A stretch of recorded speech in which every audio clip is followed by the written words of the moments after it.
Hi guys, happy Month's Day to everyone patiently waiting for my announcement. I know you've been waiting for so long, so sorry naman. But here it is, the so-called rules of delaying. Remember, in photography, there's the rule of thirds.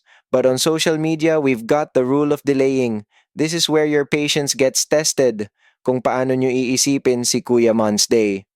Scam yata to si Kuya Month's Day ah? But nope. Legit tayo mga lads. Of course, tao lang din tayo. Sometimes there's just too much going on. But don't worry, I didn't forget the promise of that 1K.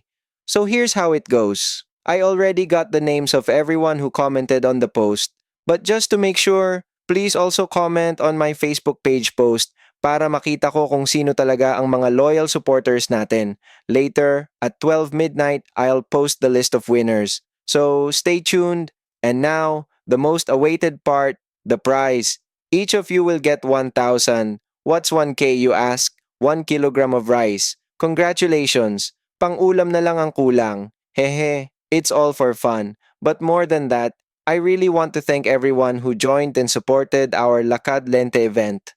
Lakad Lente isn't just a simple photo walk. It's a way for us, the youth, to take part in community awareness. Every photo we took, every corner, every angle shows the real story of our surroundings. In the small space we walked through, we saw the true state of our community, a reflection of our society.